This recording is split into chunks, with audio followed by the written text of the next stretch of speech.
Felicidade. Será que existe um lugar onde reside essa felicidade? Se a felicidade está dentro da gente, especificamente aonde? Para falar sobre isso, nós temos um convidado muito especial. Nós temos o filósofo e professor Ives Alejandro. Ele é da Universidade do Bem-Estar, membro do Comitê de Ética e Felicidade, não é isso, Ives? Comitê de Ética e Felicidade. É um grande estudioso sobre o tema, um apaixonado, assim como eu, pela temática felicidade. Ele veio compartilhar um pouquinho com a gente sobre essa região. Será que existe uma região? Já que existe um lugar? Será que existe um ponto específico responsável por toda a nossa felicidade? Ives, seja muito bem-vindo ao Caminhos da Felicidade. É uma honra ter você aqui com a gente. Olá, Flávia, tudo bem? É uma honra para mim também estar aqui falando um pouquinho desse tema que é glorioso, né? Falar de felicidade, as pessoas amam esse tema, e uma das coisas que a gente faz, né, como divulgador desse tema, e você também, é a gente limpar esses conceitos, né, sobre isso. E graças à minha formação anterior em ciências e depois em filosofia, é que eu sempre me reporto às questões da ciência para falar sobre felicidade. Claro que eu me debruço sobre a história da felicidade, sobre a filosofia da felicidade, como que a felicidade foi vista, né, ao longo da história, mas eu me reporto também às questões neurológicas, às questões hormonais, né, evolutivas e tudo isso, genéticas, inclusive.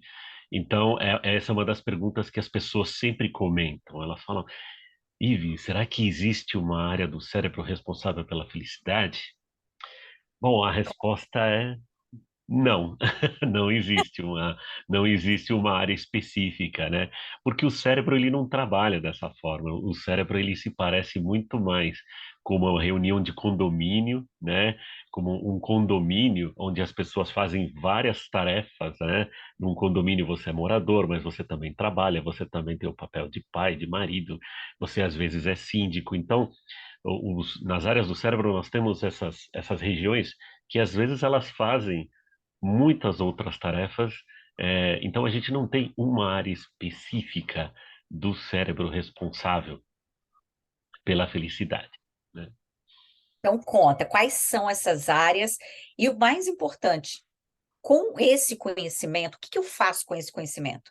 Como que eu posso, a partir daí, criar mecanismos, atitudes ou uma consciência para que eu possa trabalhar minha própria felicidade?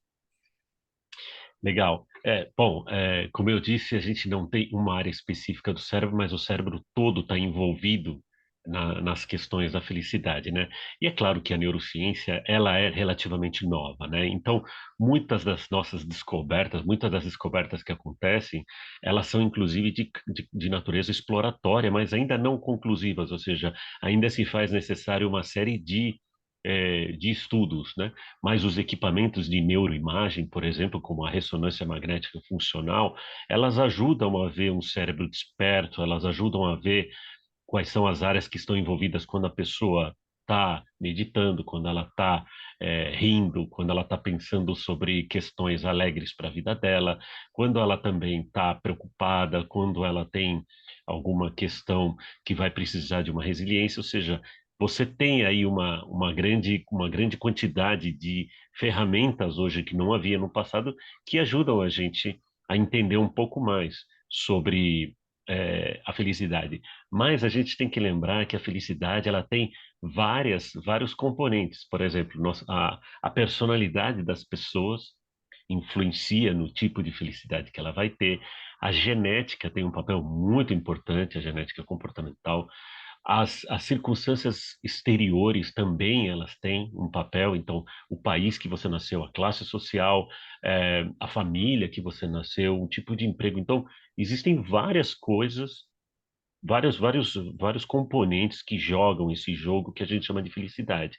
Então, uma das coisas que as pessoas mais fazem, Flávia, é confundir felicidade com alegria. É Elas falam, verdade. a pessoa está alegre, então ela está feliz. Então, alegria é um componente da felicidade, mas está longe de ser o único. a gente precisa de vários pilares ali que sustentam, né, toda essa laje que a gente chama de felicidade. Algumas pessoas precisam de mais componentes, outras pessoas precisam de menos, e por isso que a felicidade ela é tão subjetiva, né, para as pessoas. Aí, nesse sentido, o que os nossos ouvintes, quem está acompanhando a gente, poderia, eh, dentro do que existe de controle, né, por exemplo, a minha genética é algo que eu não posso controlar, o país onde de repente eu nasci, a família, mas dentro do que eu posso controlar, o que eu poderia fazer? Isso. Aquilo que a gente controla, que a gente vamos chamar de ações intencionais ou ações voluntárias, né? Isso gera aí de 40 a 50% da vida do indivíduo. É bastante, né? Por isso, Flávia, e você sempre fala nisso, a felicidade é uma construção. Então, essa construção, já que eu não consigo mudar determinadas condições, ou elas demoram muito para mudar, ou coisas que eu não consigo mudar, como boa parte da genética física, ué, então eu tenho essa outra parte são as ações intencionais, ou seja, como que eu me coloco no mundo, e são essas que vão me ajudar a construir a felicidade. Essas ações intencionais, elas são desde propósito, significado, né? A lista enorme de virtudes, né? Então, gratidão, responsabilidade, né? Ter, obviamente, uma alegria, né? Na vida, promover os pequenos prazeres da vida que a gente viu na pandemia, esses pequenos prazeres, né? Dividir uma pizza com os amigos, né? A gente sentiu falta disso de sair, passear, andar de bicicleta no parque, fazer pequenas coisas que, no fundo, parecem poucas, mas elas vão gerando esses componentes de satisfação da vida das pessoas. Então, é, essas ações intencionais, elas podem ser feitas, né? A meditação, né, pode ajudar a clarear. A meditação ajuda muito a clarear, porque como a gente vive cercado de muito ruído, né? Muita informação o tempo todo, fazer esse olhar para dentro, para você tentar descobrir quais são as coisas que te movem, que você gosta, que podem te dar um prazer, te dar um significado, né? Te dar um propósito, elas são importantes. Então, é quase 50% dessas ações intencionais, elas são válidas para a gente montar, para a gente construir aquilo que a gente chama de felicidade e bem-estar. Isso é tão importante porque, cá entre nós, se a gente sabe, tem o conhecimento que eu tenho, mesmo que seja 0,5%, se eu posso impactar em 0,5% na minha felicidade, no meu bem-estar, por que não fazer, né? Por que não tomar a atitude de controlar o que eu posso controlar e para todo o restante, né, só nos resta uma visão um pouco estoica de simplesmente não depositar em algo que eu não controlo a razão da minha felicidade ou da minha infelicidade, né, ter um pouquinho dessa paz de espírito, né, Ives, de falar: Isso, "Olha, infelizmente eu não controlo o outro, eu não controlo a circunstância, eu não posso me tornar escrava, né, porque a partir do momento que eu deposito no outro, eu me torno escravo do outro, e trazer um pouquinho para essa autorresponsabilidade do que é possível ser feito. Ives, me exatamente. fala um pouco, quem quiser conhecer um pouquinho mais sobre você, sobre a Universidade do Bem-Estar, fala um pouquinho, onde que a gente te acha?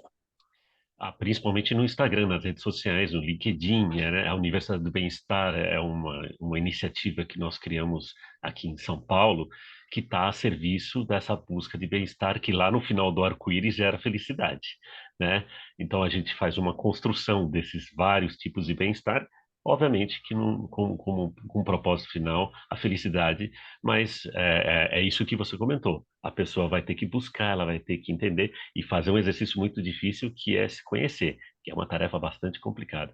E aí, então, você pode achar lá no Instagram a Universidade do Bem-Estar, @o Bem-Estar, e também me encontrar lá, @Ives Alejandro no meu Instagram também. Precisar conversar, bater papo, pode entrar lá. Maravilha, querido, ó, muito, muito obrigada. Minha gratidão, obrigada por compartilhar um pouquinho desse seu conhecimento que eu sei, assim, minha vontade é de ficar horas aqui conversando com você, que a gente tem muita coisa para falar, mas te agradeço. Obrigada a você e obrigada aos nossos ouvintes, a quem acompanhe a gente no Caminhos da Felicidade. Um grande beijo e até semana que vem.